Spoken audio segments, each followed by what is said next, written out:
DreAllDay.com. You're now tuned in to the show where you learn the discipline to show up day after day, to do the work, the confidence to put yourself out there boldly and authentically, and the mental toughness to continue showing up, doing the work, putting yourself out there, even when the success you have expected to achieve has yet to be achieved. And on top of all this, you get a huge dose of personal initiative, which is the go-getter energy that moves any one of us, including yourself, to go and make things happen instead of wait for things to happen. And we put all this together into one bundle, one package, one mindset, one method, one philosophy, one book, one daily masterclass, all under one umbrella that is called Work on Your Game. My name is Dre Baldwin, also known as Dre All Day, and welcome to the show. And today's topic: nothing is free.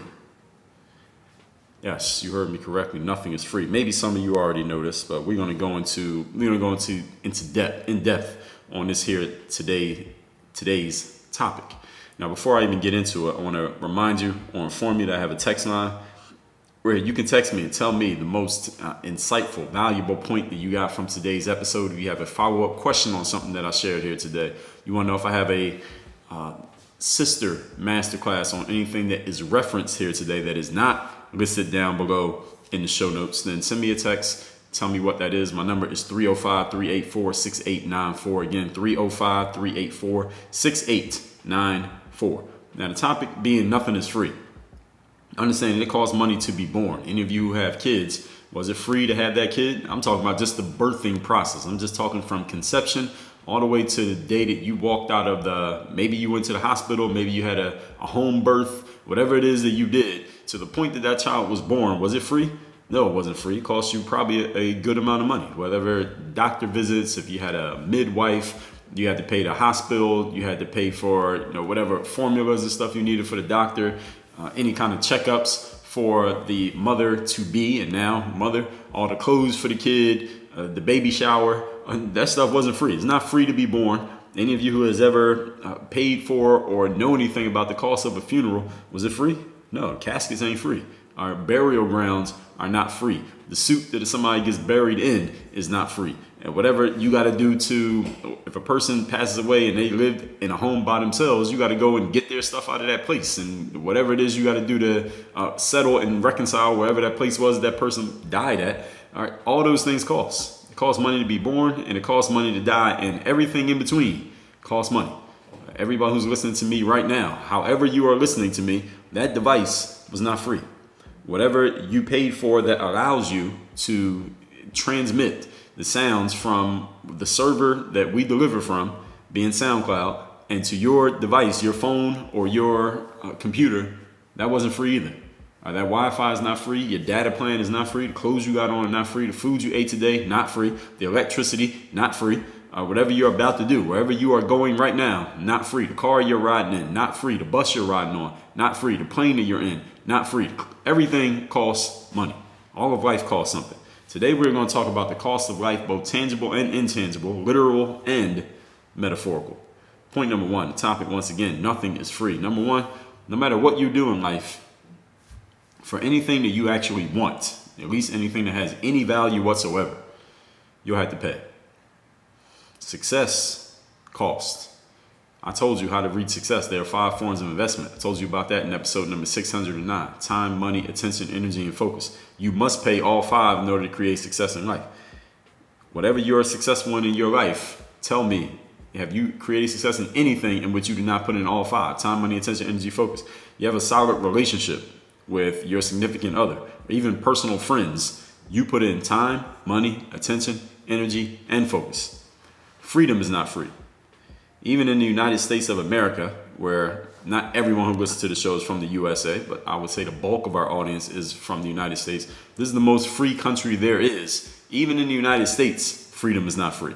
I mean, right now with what we have going on, whether it's social issues, whether it's medical pandemic issues, people are having their freedoms kind of taken away. And I'm not talking freedoms like your freedom to walk down the street, but freedom to say certain things, freedom to have certain opinions, freedom to do certain things, freedoms to not do certain things. You're being attacked just for exercising your freedom to not maybe get a vaccine, or your freedom to say, you know what, I don't agree with this social thing that's happening in this business, or this social thing that's happening in these schools, or these opinions that people are throwing out here and a bunch of people are supporting them. You could be attacked for exercising your freedom to even say that.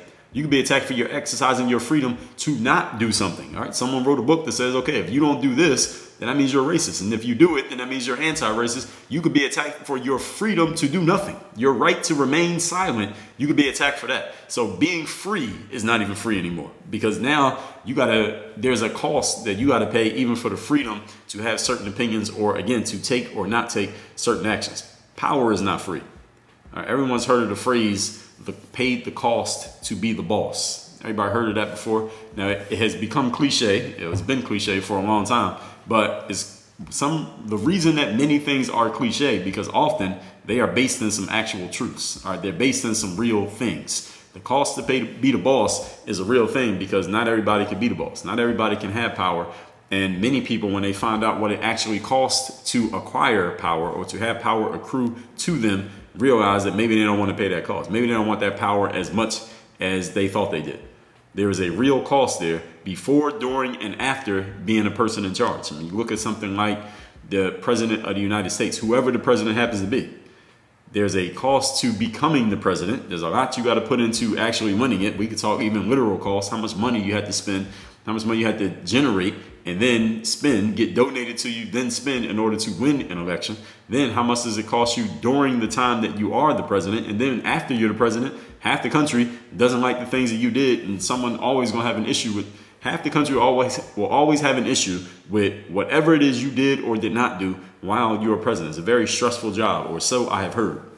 Look at photos of a guy like Barack Obama when he got elected president versus what he looked like just 8 years later when he was no longer president. And look at the difference between the two. That guy aged a lot in 8 years. He aged about 25 years in 8 years. Why is that? It's because of the cost you got to pay to be the boss. Even if you don't like what somebody did as the boss. Even if you don't think they should have become the boss. Even if you think they were illegitimate in being named the boss. It's still a cost that they got to pay in order to have that position. So power is not free. Even the things in life that you get, quote, for free, close quote, are costing you something. You use social media, you built up a following. Yes, it sounds free, but you know it's not really free. See episode number 1690, where I told you the dark secret that social media platforms don't want you to know about. Nothing in life is free. I laid out how every platform, whether even the platform that you're listening to this on right now, if you're listening on Spotify, you're listening on Apple, technically costs you nothing to use these platforms. At least literally speaking, costs you nothing. No tangible money exchange in order for you to use those apps. If you don't want to have a subscription to those apps, you can still listen to the show, but it's costing you something. All right, there is a price that they're extracting, is why these companies are so popular and worth so much money, even though they're giving away everything, quote unquote, for free. Again, listen to episode 1690 where I explain that. Everything that is free is still costing something. Maybe you're not the one who's paying it. Maybe somebody else is footing the bill. They're paying it for you, and they're paying it on your behalf. All right, there's still a cost there. And if someone's paying something on your behalf for you to get it, you don't have to pay. They're paying. All right, there's something that you're going to pay on the back end, some way, shape, or form, even in ways that you don't realize. Because nobody in life does something for nothing. Even if what they're paying for in order to give you something is not necessarily because they're going to collect some money from you on the back end, they want something else from you. Because not everyone's desire in doing something is so that they can get money. Even if they put money out, it's not because necessarily need to get money back. Sometimes people put money out for something just so they can get the good feelings and the good vibes that come from knowing that they gave money to someone else. And those good vibes are what they're expecting in exchange. If they don't get those good vibes, guess what? They won't be giving that money anymore. A good example of this is what we call charity. Why do people give money to charity? It's not because they think they're going to make that money back. Somebody gives $20 or $2,000 as a charitable donation. It's not because they think they're going to make their money back. It's not that kind of investment. It is an investment, but not that kind of investment. It's the kind of investment that they give that money because either people are going to know that they gave that money. They can make a news story about the fact that, hey, I donated to this person's GoFundMe or their Kickstarter, or because they just want the positive vibes that come with knowing that they donated to somebody else's cause. They donated to help someone else out, or do something like that. So we call that charity. So it's not always people put out X because they expect to get X back. Sometimes people put out X because they want to get back Y, something that's completely different. And sometimes people put out X because they want to get back 10X. And we call that actual tangible investing, like in such as stocks or venture capital or things like that. So even the things that you as the recipient, you get for free, there is some type of payback that is expected. And if people are not getting that payback, they're going to stop making that investment. Trust me. You want to find out, you can go test it for yourself and you will see. So everything gets paid for in some way, shape, or form by somebody. So anything that you look at in your life right now and it appears to you that you are getting it for free, I want you to really think critically about it and ask yourself, okay, where is this payment? Who's paying for this? Because somebody's paying for it. And it might be you. You might not even realize the payment that you're making. But if you really think about it, every single thing that exists in your life, quote, for free, close quote, somebody's paying. Point number 2. Today's topic, once again, nothing is free. Now, being that everything costs something, if we were to really think about things that cost in a way that may be prohibitive for certain people at certain times in certain situations in life. For example, you might be taking public transportation to get around right now because the cost of a vehicle is a little bit prohibitive for you. Maybe you're not in a position to be the boss right now because the cost to be the boss might be a little bit more than you're willing to pay or able to pay in the moment. In these situations, when things cost a little bit more than you can stomach to invest, do not wish that things were cheaper. Instead, what you should do, not just wish that you were better, which is what the saying has always been. The late, great Jim Rohn's quoted is credited with saying that.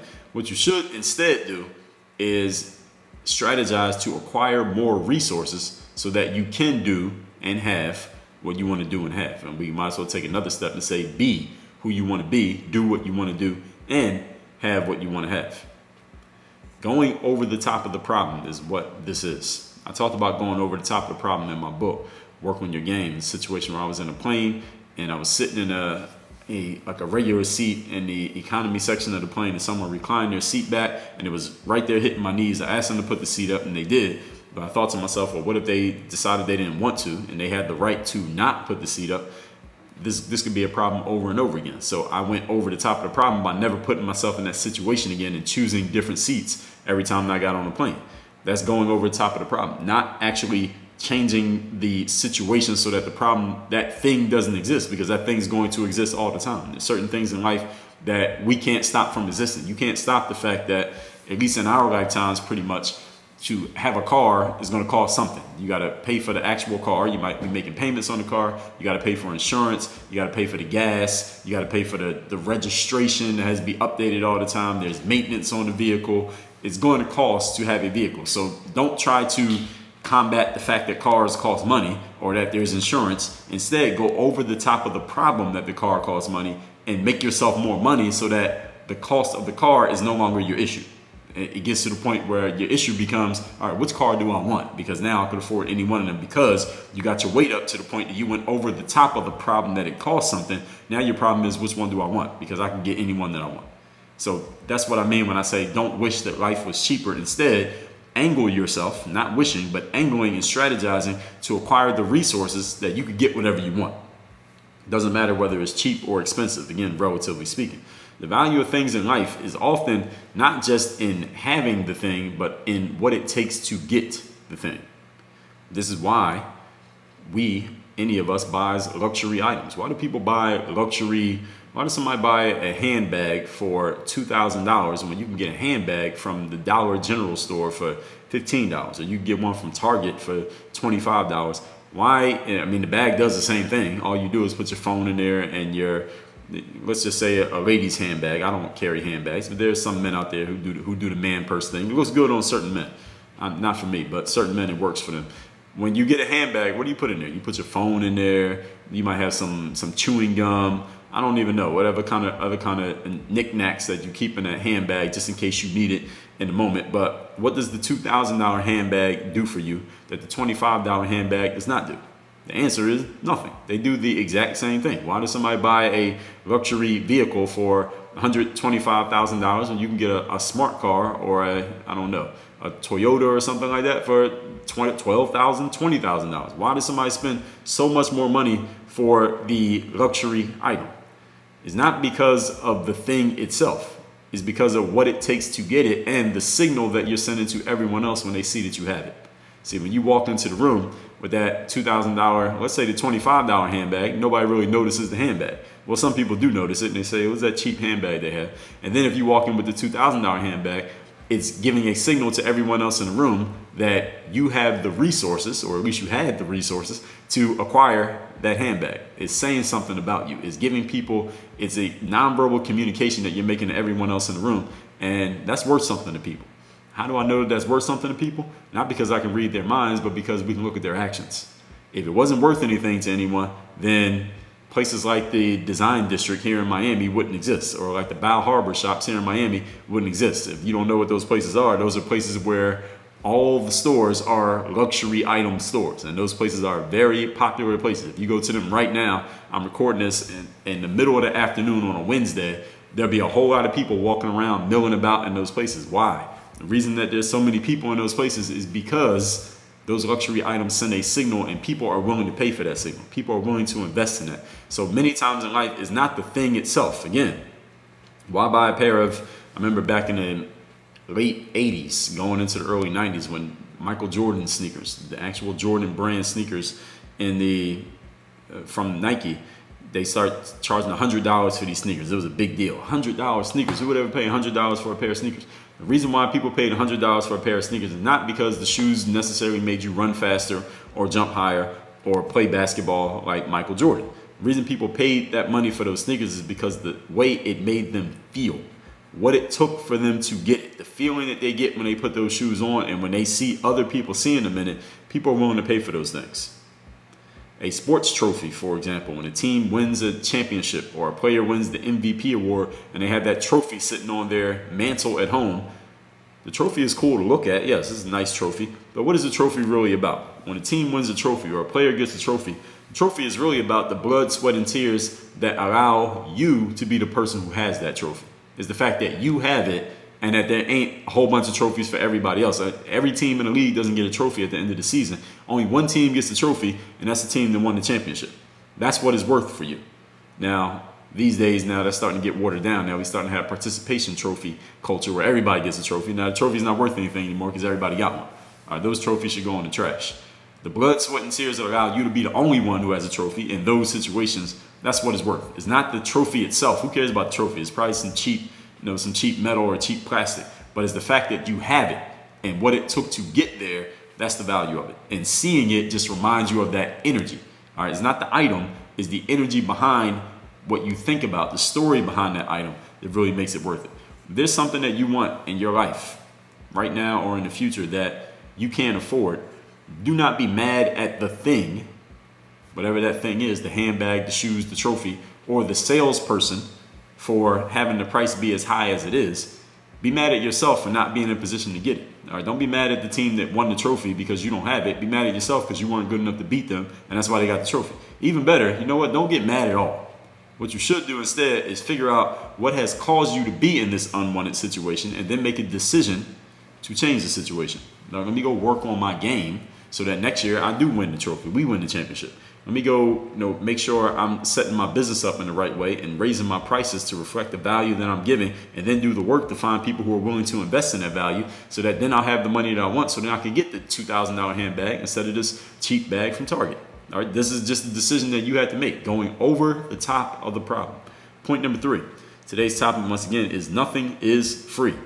With all this being said, you are better off paying an agreed upon price up front for the things that you want in life rather than trying to get by paying less. What do I mean by this? When you try to get by in life by paying less for the things that you want, you're intentionally paying, and less being a relative term. All right, whatever you think you would need to pay in order to get this outcome, or you try to scheme for a way, or how can I pay half of that? Or how can I get this without spending anything at all? You're better off paying everything up front and paying the full price up front, whatever it's going to be, and everyone being on the same page, because if you don't do that, a few things are going to happen. First of all, you're only costing yourself. All right? When you go cheap on something, it's only going to cost you more money in the long run. And when you do eventually pay, you're going to pay more than what you would have paid up front had you just made the right investment from the beginning. And the right investment in life is for the thing that you know before you make the investment.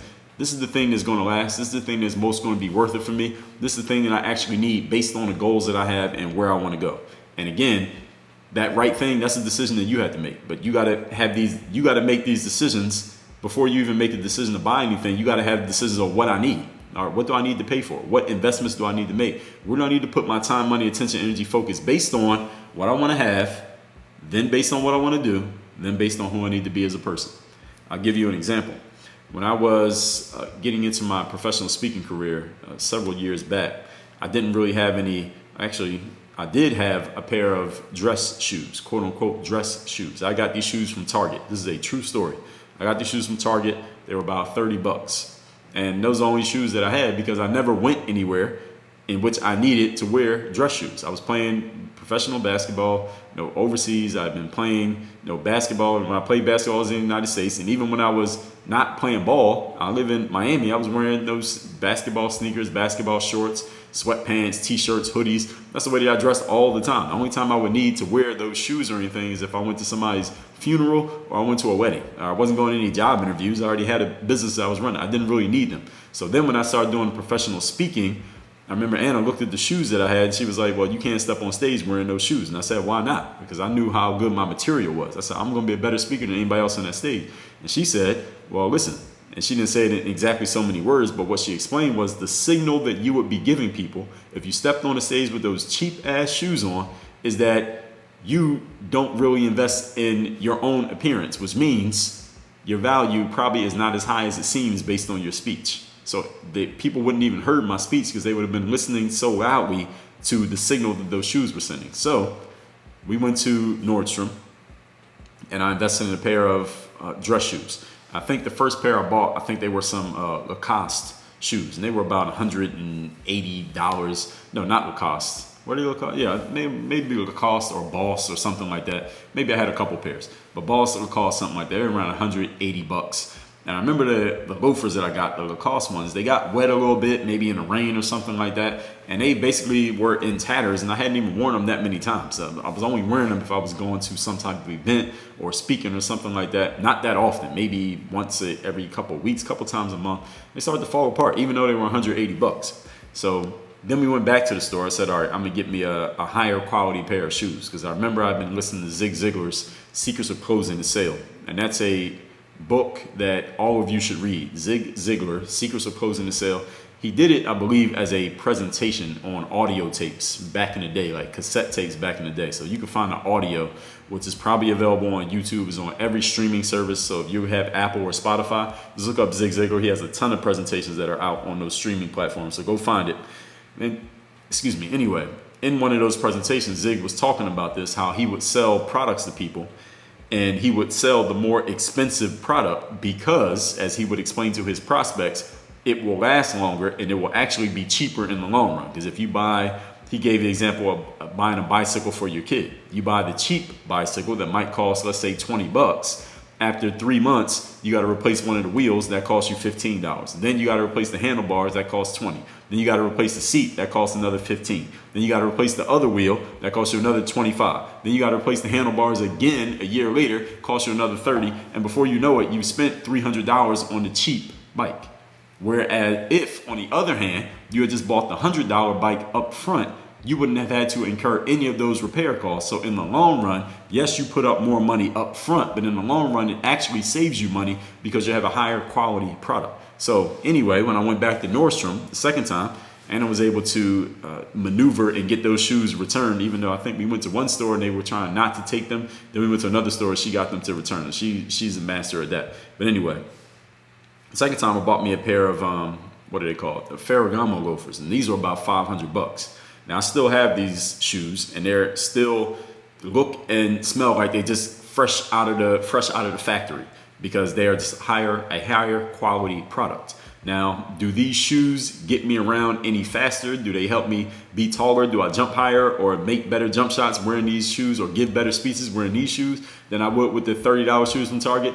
Probably not. But what's the difference? The difference is, first of all, when they get wet or take any kind of beating, they do actually last longer. So there is some actual, literal, tangible, higher quality material that the shoes are made for. Don't ask me to explain it, but I do see that. I can feel it in my even having the shoes. You can see it actually in the shoes. The other thing though is, and most importantly, even more valuable than that, because I could just buy another pair of $30 shoes from Target. How many $30 shoes would I need? 3, 6, 9, 12, no, 15, who knows? Damn near 20 pairs of those $30 Target shoes before they equal up to the cost of the $500 Ferragamo shoes. But let me tell you why the Ferragamos are worth every penny and more, is because when people see me, when I walk into the room with those shoes on, you see a picture of me with those shoes on, it's giving a subconscious signal to you, okay, this guy invested whatever it costs to get those shoes. Okay, let me listen to what he has to say, because he's willing to make that investment that tells me this thing and this thing and this thing about this individual. And now people are listening a little bit more closely. Now they're already sold on my message before I say a single word. Does that matter? Is that a real thing? Absolutely yes, and hell yes. When you try to get by in life by paying less, you are only costing yourself, and it's going to cost you more time because you're going to have to keep replacing the cheap thing that you bought. And when you do finally pay, you're going to pay more than what you would have paid up front. And let me tell you how that even translated for me, because every time that I showed up somewhere wearing those Target shoes, which I did a few times, there were probably people who might have been interested in me from the waist up, but then when they saw those shoes, changed their mind. And I will never know, because they never spoke to me, because they saw those shoes and said, oh, hell no. But so that cost me, and who knows what it cost me. I will never know. All right, that was an unseen cost that I will never realize. But now, just say I had those Ferragamos from the beginning, who knows what would have changed? The whole butterfly effect had I had those shoes on instead of the Target shoes that I had on before. So find out what it's going to take you to get where you want to go. Then make the investments that you need to make that other people aren't willing to make in order for you to get to that place. Let's recap today's class, which is nothing in life is free. It costs money to be born, costs money to die, and it costs every single thing that you do in between is going to cost you something. So today let's talk about these costs, tangible and intangible, literal and metaphorical. Number one, no matter what you do in life, for anything you want, you will have to pay. Success is not free. Freedom isn't free. Even in America, having your own opinion is not free. Not doing things nowadays. It used to be free to do stuff. Now, to do nothing, you even have to pay a cost, because now people are drawing a line there. You got to do certain things or you're wrong. Point number two, do not wish that life was cheaper. Instead, strategize to acquire the resources so that you could do whatever it is you want to do, so that you go over the top of the problem. The problem used to be things cost stuff. No, that's not a problem, because everything costs stuff. The new problem you're going to have is, which thing do I want? Your new problem is going to be your paradox of choice, because you made so many investments, you could get whatever you want. So if there's something in life that you want that you can't afford, don't be mad at the thing for costing something. Don't be mad at the salesperson for charging you. Be mad at yourself for not being in a position to get it. Even better, don't get mad at all. Just figure out what it costs, and then figure out what caused you to be in a situation to not have it, and then resolve to change that. Point number three, all this being said, you're better off paying an agreed upon price up front for the things you want, rather than trying to get by paying less. When you try to get by paying less, you only cost yourself. And when you do finally pay, you're going to pay more than what you would have paid up front. It's costing you in ways that you might not even be aware of, because opportunities that would have come your way had you made the first investment, the big investment up front, you'll never get those opportunities. So you have missed out on things that you don't even know you missed out on because you were trying to be cheap. All right, don't try to be cheap with life, because life will be cheap with you. And cheap people, all right, they can't do the things that they want to do with themselves. All that being said, send me a text. Tell me the most valuable insight you got from today's masterclass. My number is 305-384-6894. Work on your game. Dre all day.